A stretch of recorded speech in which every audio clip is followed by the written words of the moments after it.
Saat ini juga, batuan cair panas sedang membuka jalur lebih dari 3 km menuruni lereng gunung berapi dengan bentuk paling sempurna di bumi. Dan malam ini, puluhan ribu keluarga terpaksa harus meninggalkan tempat yang selama ini selalu mereka sebut sebagai rumah.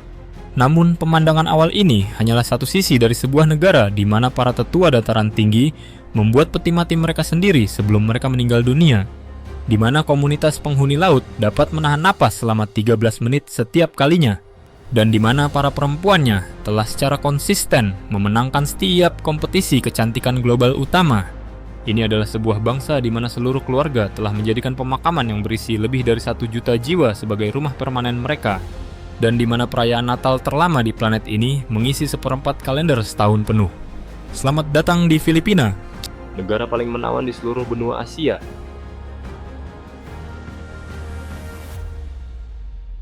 Gunung berapi Mayon.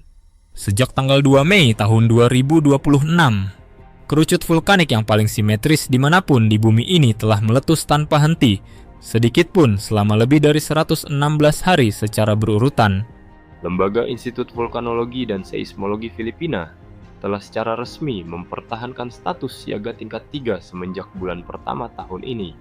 Setiap rumah tangga yang berada di dalam zona bahaya permanen sejauh 6 km telah dipindahkan.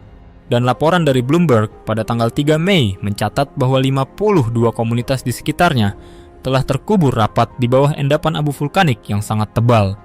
Perjalanan udara menuju wilayah tersebut dihentikan pada hari yang sama. Dan daerah Chamalik di Provinsi Albay menghadapi langit yang sangat tertutup abu, sehingga penduduk hampir tidak bisa melihat jalan di depan mereka. Mayon berdiri di jantung wilayah Bicol, Di ujung bawah Pulau Luzon. mendaki lebih dari 2.400 meter dalam bentuk yang hampir seperti segitiga sempurna. Kesimetrisan yang sama yang menarik para fotografer serta pengunjung inilah yang secara tepat membuat gunung ini sangat mengancam. Sebagai sebuah stratovulkan, Mayon mengumpulkan tekanan yang sangat besar di dalam kolom pusat yang tinggi dan sempit. Siklus letusan yang saat ini sedang berlangsung telah menghasilkan aliran lava secara bersamaan melalui 3 saluran drainase, dengan yang terpanjang membentang 3,8 km melintasi medan tersebut. Di dalam selokan drainase Miisi, Aliran yang baru terbentuk mulai runtuh selama seminggu terakhir, mengirimkan longsoran gas super panas dan serpihan vulkanik yang meluncur deras menuruni lereng. Satu keluarga yang terjebak dalam hujan abu menggambarkan momen ketika mereka menyadari bahwa mereka sedang dalam bahaya. Jarak pandang turun menjadi hampir nol di sekitar mereka, dan mereka menavigasi perlahan dengan terus menatap lampu belakang bus di depan mereka hingga akhirnya mereka berhasil keluar dari awan abu tersebut untuk mengapresiasi skala kemampuan yang bisa dilakukan oleh Gunung Mayon. Pertimbangkan bahwa ketika Gunung Pinatubo di dekatnya meletus pada tahun 1991, ia menyuntikkan cukup banyak materi partikulat ke atmosfer atas untuk menurunkan suhu rata global sebesar 0,5 derajat Celcius selama 2 tahun secara berurutan. Tetapi sebelum kita beranjak dari kepulauan ini, kalian akan bertemu dengan sebuah komunitas yang tubuhnya secara harfiah dibentuk ulang oleh generasi yang hidup di lautan. kapan kalian menonton video ini? Jika pagi hari, Silakan ketik angka 1 di kolom komentar. Jika siang ketik 2. dan jika malam ketik 3, Dan berapa menit kalian sanggup menahan napas? Apapun jawaban kalian, itu tidak akan mendekati kemampuan kelompok berikutnya yang akan kita temui ini. Ibu kota Filipina adalah wilayah metropolitan dengan hampir 23 juta penduduk, dan sekitar 4 dari 10 penduduknya tinggal di permukiman informal. Yang terbesar dari berbagai permukiman ini adalah Tondo, di mana lebih dari 650.000 orang hidup berdesakan. Di dalam Tondo terdapat sebuah lingkungan bernama Happy Land, rumah bagi sekitar 12.000 penduduk yang hidup dalam jarak langsung dengan tempat pembuangan sampah aktif. Jurnalis termasuk Drubinski telah mendokumentasikan keadaan yang bahkan lebih ekstrim di bawah salah satu jalan raya layang yang paling banyak dilalui di Manila. lebih dari 100 keluarga telah membangun rumah mereka di dalam terowongan pengendalian banjir beton kota. Di mana tinggi atap terowongan hampir tidak mencapai 60 cm. Mereka membayar sejumlah kecil uang bulanan untuk ruang tersebut. Dengan biaya terpisah untuk sambungan listrik dan akses air bersama. Di dekatnya berdiri pemakaman utara Manila. Perkiraan jumlah orang yang tinggal secara permanen di dalam areanya berkisar dari sekitar 6.000 hingga sebanyak 50.000 orang. berbagi ruang dengan jutaan jasad dari para warga yang telah meninggal. Banyak dari keluarga ini tiba pertama kali sebagai penjaga sewaan, dipekerjakan oleh klan Manila yang lebih makmur untuk merawat dan memelihara struktur makam keluarga. Pengaturan informal itu pada akhirnya menjadi cara hidup yang permanen. Mereka menempati mausoleum melalui kesepakatan yang tenang, sebagai imbalan untuk menjaga marmer tetap bersih dan terpelihara dengan baik. Permukaan datar dari tutup makam marmer berubah menjadi meja makan. Para anak saling berkejaran melewati batu nisan. Seorang nenek menjemur cucian keluarga di atas makam karena permukaan tersebut menyimpan kehangatan dari sinar matahari. Beberapa keluarga yang tinggal di sini sudah merupakan generasi ketiga atau keempat di area tersebut.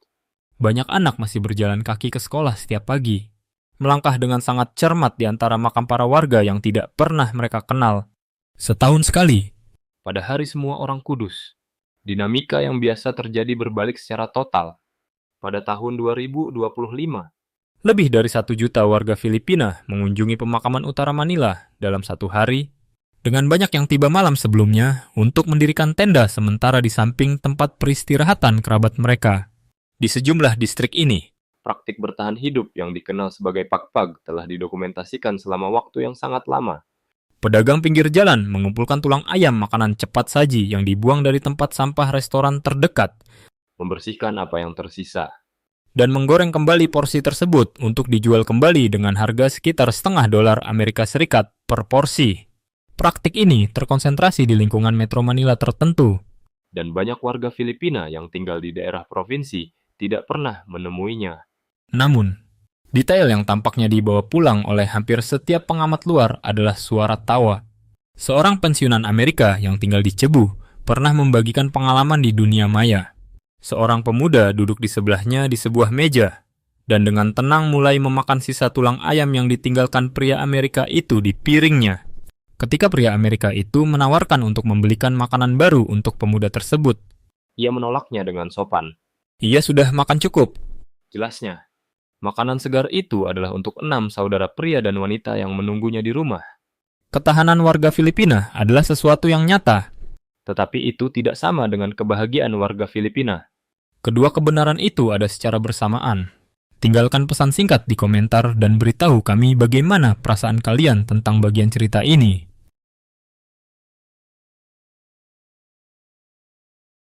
Suku Bajau. Jauh di Kepulauan Selatan Tawi-Tawi, tempat wilayah Filipina bertemu dengan perairan Laut Sulu. Hiduplah salah satu masyarakat nomaden laut terakhir yang tersisa di bumi, Suku Bajau yang juga ditulis sebagai Bajau atau sama Bajau. telah menghabiskan generasi demi generasi dalam komunitas rumah panggung yang dibangun langsung di atas permukaan air. Sebagian besar warga dewasa mereka menghabiskan mayoritas kehidupan kerja mereka menyelam untuk mencari ikan, gurita, Dan teripang. seringkali tanpa peralatan pernapasan apapun. Penelitian yang diterbitkan dalam jurnal ilmiah Cell pada bulan April tahun 2018 mendokumentasikan para penyelam bebas Bajau yang secara teratur turun melewati kedalaman 70 meter dan tetap tenggelam untuk periode yang akan membuat orang yang tidak terlatih pingsan dalam hitungan detik. Catatan dari masyarakat setempat menunjukkan durasi menahan napas tunggal mendekati angka 13 menit. Untuk waktu yang lama, Para ilmuwan berasumsi bahwa penjelasannya hanyalah pelatihan khusus selama waktu yang sangat lama. Kemudian seorang peneliti bernama Melissa Ilardo melakukan perjalanan ke sebuah desa Bajau di Indonesia, membawa peralatan ultrasonografi portable. temuannya menunjukkan bahwa limpa orang dewasa Bajau rata sekitar 50% lebih besar daripada tetangga mereka yang tinggal di daratan di wilayah yang sama. Limpa berfungsi sebagai cadangan alami sel darah merah yang kaya oksigen. Ketika seseorang turun ke bawah air, Limpa menyusut dan melepaskan darah jenuh oksigen itu ke dalam sistem peredaran darah. memperpanjang durasi tubuh dapat berfungsi tanpa menarik napas baru.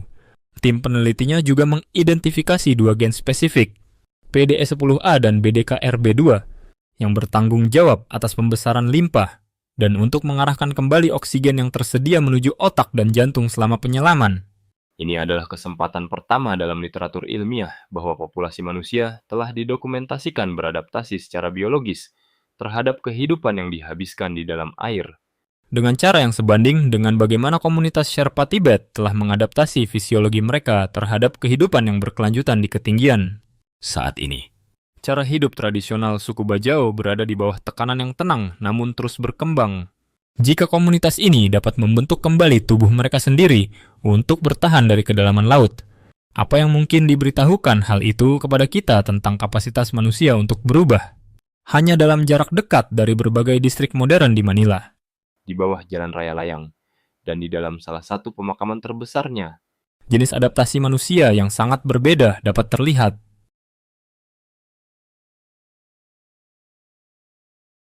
Dataran tinggi bagian utara tergantung pada permukaan tebing batu kapur di pegunungan Cordillera di Luzon, di sebuah tempat bernama Sagada. Peti mati kayu yang diukir dengan tangan dari kayu solid telah diam di tempatnya selama ratusan tahun. Banyak peti tersebut ditempatkan di sana oleh orang Igorot yang memegang keyakinan bahwa memposisikan almarhum tinggi di atas tanah akan membawa mereka lebih dekat dengan roh leluhur.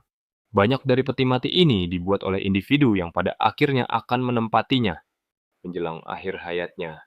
Seorang tetua akan menghabiskan waktu mengukir peti matinya sendiri dari sebatang pohon. Menghormati kepercayaan bahwa seseorang harus meninggalkan dunia dengan cara yang sama, seperti saat ia lahir ke dalamnya. Dalam jarak yang relatif sangat dekat ke arah timur, Tepatnya di Provinsi Benguet, terdapat sebuah tradisi yang dalam beberapa hal bahkan lebih luar biasa. Di dalam sistem gua dekat kota Kabayan, para arkeolog telah membuat katalog koleksi sisa manusia yang diawetkan yang disebut sebagai mumi api. Mumi tersebut diciptakan oleh suku Ibaloi melintasi periode yang membentang sekitar tahun 1200 hingga 1500 Masehi. Hal yang membedakan metode pengawetan Ibaloi dari teknik lain yang diketahui dalam arkeologi dunia adalah bahwa prosesnya dilaporkan dimulai saat subjeknya masih hidup. Seorang tetua yang mendekati ajalnya akan mengonsumsi air yang sangat asin selama periode yang panjang. Kemudian diposisikan di dekat api kecil yang menyala lambat selama beberapa bulan, sampai semua kelembapan sepenuhnya ditarik keluar dari tubuhnya. Apa yang tersisa adalah sosok yang terawetkan dengan sangat baik yang mampu bertahan selama ratusan tahun tanpa campur tangan bahan kimia apapun. Gua pemakaman mumi Kabayan sekarang muncul dalam daftar sementara warisan dunia UNESCO.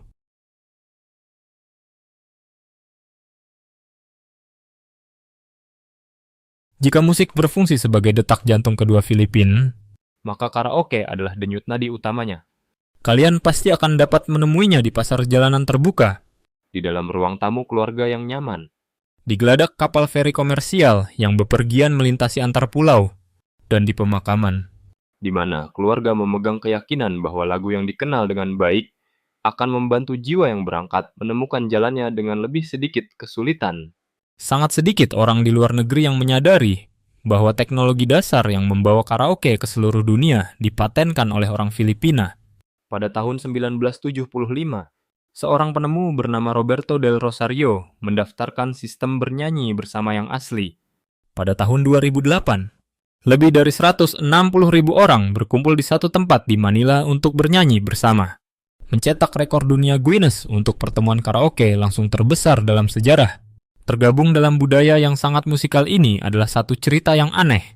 Antara tahun 2002 dan 2012, organisasi berita mulai memperhatikan pola insiden berulang yang terhubung dengan lagu My Way dari Frank Sinatra, yang telah tumbuh begitu tertanam dalam budaya karaoke Filipina, sehingga perselisihan yang timbul selama penampilannya terkadang meningkat secara tidak terduga. Sejumlah tempat karaoke di Manila, Bangkok, dan bahkan Tokyo secara senyap menghapus lagu tersebut dari katalog yang tersedia selama periode tersebut. Hubungan orang Filipina dengan suara meluas jauh melampaui satu mikrofon. Negara ini juga memegang predikat merayakan musim Natal terpanjang di planet ini, yang dimulai pada tanggal 1 September. Perayaan yang diperpanjang ini membangun intensitas tertingginya selama Simbang Gabi. Serangkaian 9 layanan gereja berurutan sebelum Fajar yang diadakan dari tanggal 16 Desember hingga 24. Sebuah tradisi yang berasal dari tahun 1669 untuk mengakomodasi para petani yang perlu memulai pekerjaan mereka sebelum matahari terbit. Di luar setiap gereja setelah kebaktian pagi, pedagang menawarkan kue beras hangat yang disebut bibingka dan makanan ringan kukus bambu yang ramping dan berwarna ungu yang dikenal sebagai puto bumbong. Jalanan bersinar di bawah parol. Sebuah lentera berbentuk bintang yang telah menjadi salah satu simbol nasional paling dikenal pada musim ini.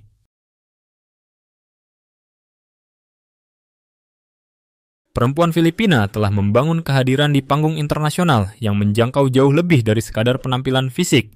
Filipina berdiri sebagai satu-satunya negara di seluruh Asia yang telah mengklaim keempat gelar kecantikan utama dunia, yaitu Miss Universe, Miss World, Miss International.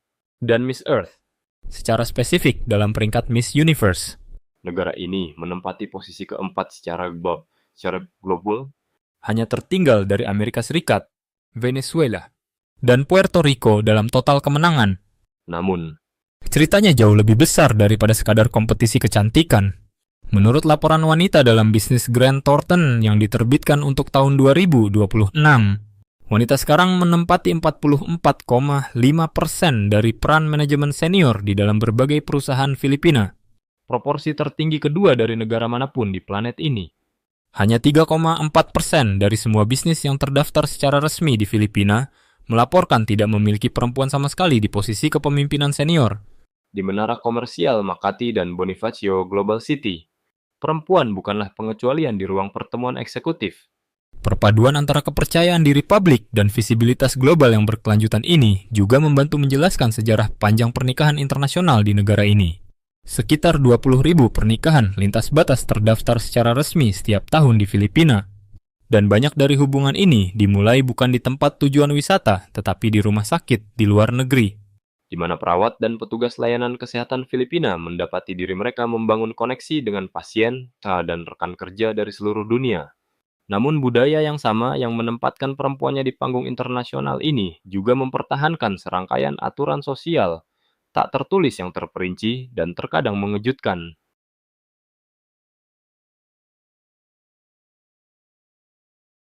Filipina memiliki keunikan sebagai satu dari dua tempat di seluruh dunia yang tidak mengizinkan perceraian secara hukum. Tempat lainnya adalah kota Vatikan. Pasangan yang merasa tidak mampu lagi melanjutkan pernikahan mereka harus menempuh proses hukum yang disebut pembatalan perkawinan. Proses ini bisa memakan waktu antara 5 hingga 10 tahun dan memakan biaya hingga $10.000 Amerika Serikat. Namun, Opini publik mengenai masalah ini sedang berubah dengan kecepatan yang nyata. Sebuah survei dari lembaga Social Weather Stations yang dilakukan pada tahun 2025 menemukan bahwa lebih dari 60% warga Filipina kini menyatakan dukungan untuk melegalkan perceraian. Ini adalah sebuah peningkatan yang sangat signifikan dari angka 53% yang tercatat pada tahun 2018. Dewan Perwakilan Rakyat telah meloloskan rancangan undang-undang perceraian mutlak pada bulan Mei tahun 2024. Meskipun demikian, hingga awal tahun 2026, Senat belum memajukan versi mereka sendiri. Dan pertanyaan ini masih belum terselesaikan dalam hukum. Aturan sosial lainnya beroperasi pada tingkat yang jauh lebih lokal. Di sebuah kota kecil bernama Binalonan di Provinsi Pangasinan, bergosip di depan umum secara teknis adalah pelanggaran yang dapat didenda. Mereka yang mengulangi perilaku tersebut terkadang diarahkan untuk melakukan kerja sosial komunitas. Di meja makan bersama, orang Filipina mengamati sebuah kebiasaan tak tertulis yang terkadang digambarkan sebagai gigitan yang memalukan. Sepotong makanan terakhir yang tersisa di piring komunal hampir secara universal dibiarkan di tempatnya. Hal ini dilakukan demi menghargai siapapun di meja tersebut yang mungkin masih merasa lapar. Mengambil potongan terakhir itu tanpa menawarkannya terlebih dahulu kepada orang lain setidaknya sebanyak 3 kali secara luas dianggap sebagai perilaku yang tidak sopan. Ada juga pantangan budaya yang patut kalian ketahui. Membandingkan siapapun dengan babi diperlakukan sebagai sebuah penghinaan yang sangat serius, terutama di wilayah selatan negara tersebut di mana populasi muslim yang signifikan tinggal. Sementara itu, tradisi penamaan sangatlah terbuka. Nama depan orang Filipina berkisar dari Apple dan Princess hingga penemuan yang jauh lebih kreatif dari keduanya. Tidak ada batasan hukum sama sekali tentang apa yang boleh didaftarkan secara resmi oleh orang tua pada akta kelahiran. Jika ada satu saja dari tradisi ini yang menarik perhatian kalian, tuliskan angka 1 di kolom komentar dan beritahu kami apakah negara kalian sendiri memiliki sesuatu yang mirip. Di pusat hampir setiap percakapan serius mengenai makanan Filipina, terdapat satu hidangan tunggal, yaitu adobo. Dimasak dengan cara merebus ayam atau daging babi secara perlahan dalam campuran cuka, kecap, bawang putih, daun salam, dan lada hitam.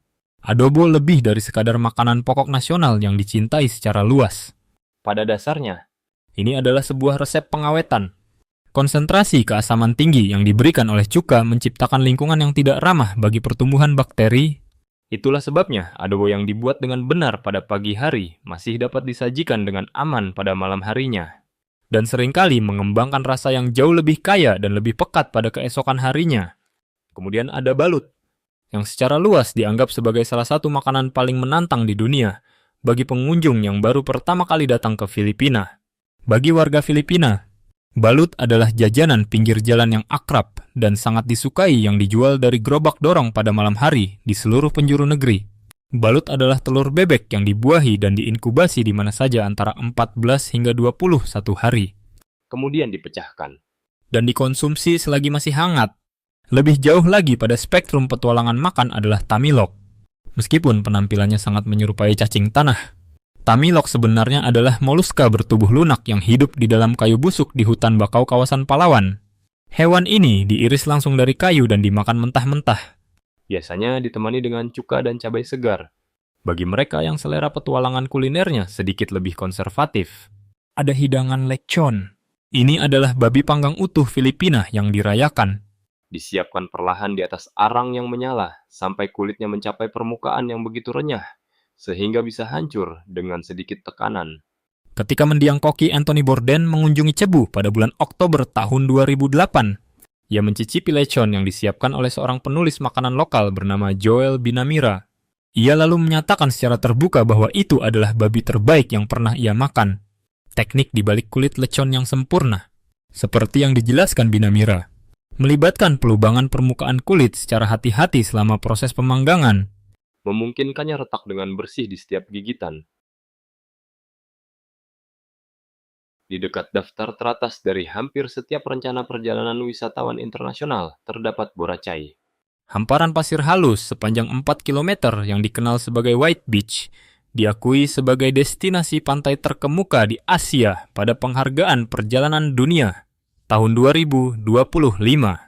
Tempat ini menarik lebih dari 118.000 pengunjung selama periode liburan akhir Desember saja.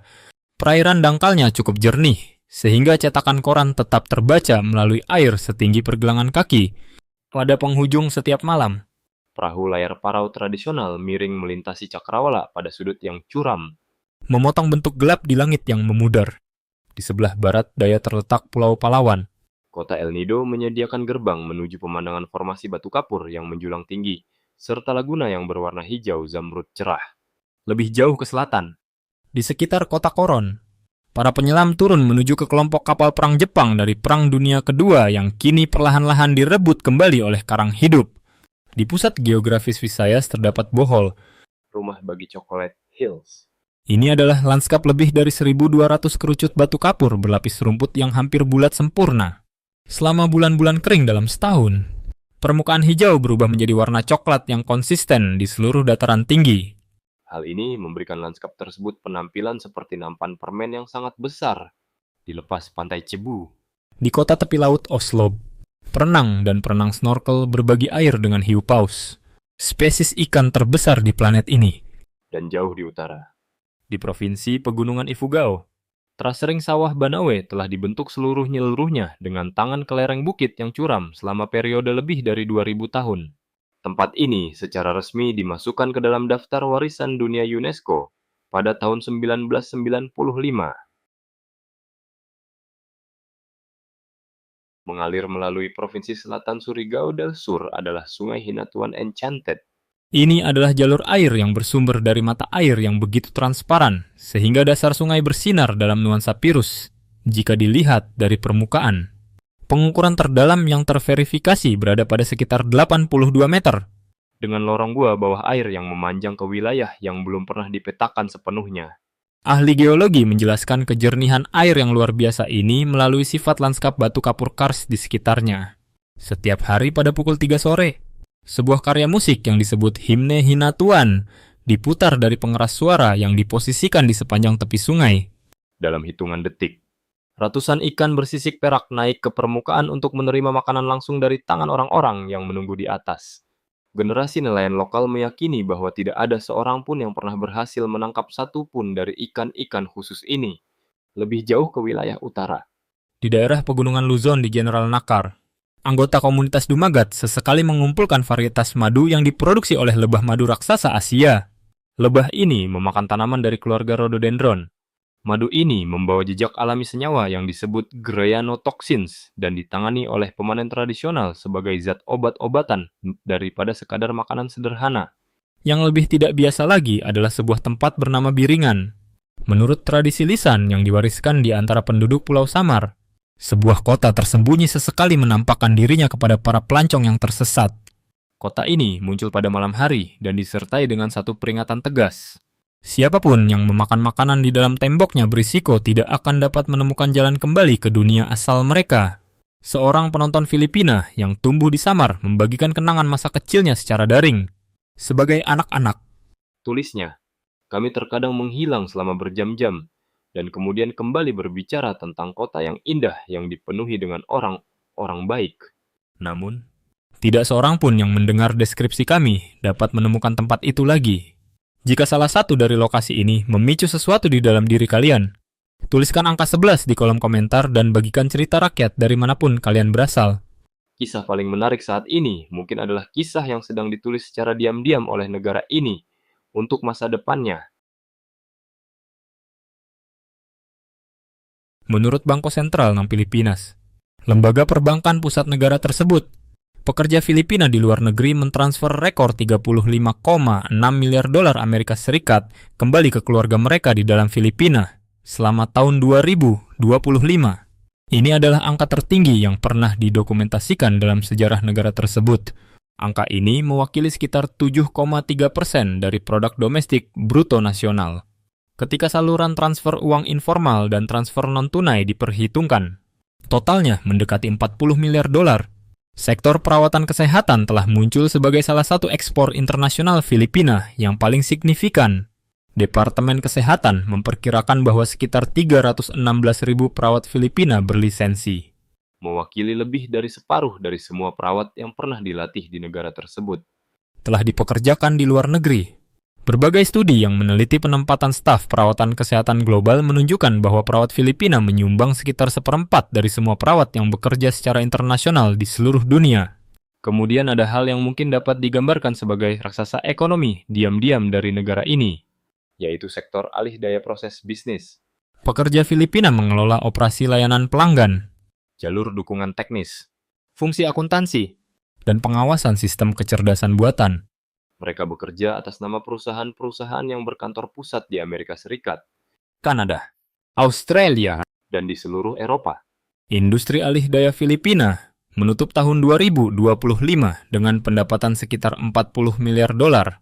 Industri ini mempekerjakan hampir 1,9 juta pekerja, dan para analis memproyeksikan angkanya akan naik menjadi 42 miliar dolar selama tahun 2026. Sebuah kategori investasi baru sedang mengubah negara ini dari dalam. Dan tidak semuanya melibatkan proyek konstruksi besar. Di sebuah lahan pertanian yang beroperasi di luar Angeles City, seorang pengusaha Filipina menjalankan salah satu usaha produksi protein paling berwawasan ke depan di Asia Tenggara. Ia membudidayakan larva lalat tentara hitam, organisme yang cukup kecil sehingga kita bisa memegang beberapa di satu tangan. Namun larva ini mampu mengonsumsi sampah organik seberat tubuh mereka sendiri setiap hari. Setiap larva membawa sekitar 45% protein murni, menjadikannya sumber pakan yang sangat efisien dan berkelanjutan untuk unggas, ikan, dan hewan peliharaan. Inisiatif infrastruktur pemerintah yang bernama Bangun Lebih Baik Lagi mendorong transformasi yang diukur dalam triliunan peso. Proyek kereta bawah tanah Metro Manila kini telah menyelesaikan 91% pembebasan lahan yang disyaratkan. Layanan parsial dari kereta ini diharapkan akan dimulai pada tahun 2028. Kereta api komuter utara selatan, sebuah koridor sepanjang 190 km yang menghubungkan Malolos ke Bandara Clark. Pada akhirnya akan mengurangi perjalanan darat yang saat ini memakan waktu 5 jam menjadi perjalanan kereta selama 45 menit saja. Dan di Provinsi Bulacan, San Miguel Corporation sedang dalam proses membangun Bandara Internasional Manila baru, dengan tanggal pembukaan yang diantisipasi pada tahun 2028. Dengan populasi yang mendekati 120 juta jiwa dan usia median 25 tahun. Filipina memiliki salah satu profil demografis termuda di seluruh wilayah Asia Tenggara. Di balik semua momentum ini, terdapat satu konsep tunggal Filipina, yaitu bayanihan, dalam pengertian kontemporernya. Kata tersebut telah mewakili sesuatu yang jauh lebih luas daripada asal-usul aslinya. Ini adalah naluri budaya untuk turun tangan membantu tetangga ketika mereka tidak dapat memikul beban itu sendiri. Ini adalah semangat untuk tetap bersama ketika setiap keadaan di sekitarnya menunjukkan bahwa akan jauh lebih sederhana dan lebih mudah untuk pergi. Filipina adalah sebuah negara yang tidak mudah retak. Kalian kini telah melakukan perjalanan melalui 12 kebenaran yang tenang tentang Filipina dari semua hal yang telah kalian temui di sini. Manakah yang paling mengejutkan kalian? Tuliskan angka tersebut di kolom komentar di bawah. Dan jika video ini mengubah cara kalian memandang Filipina dengan cara apapun, Jangan lupa klik suka dan berlangganan. Terima kasih sudah menonton. Kalau video ini lucu atau bermanfaat, jangan lupa like, subscribe, dan nyalakan loncengnya agar tidak ketinggalan video baru. Sampai jumpa di video berikutnya.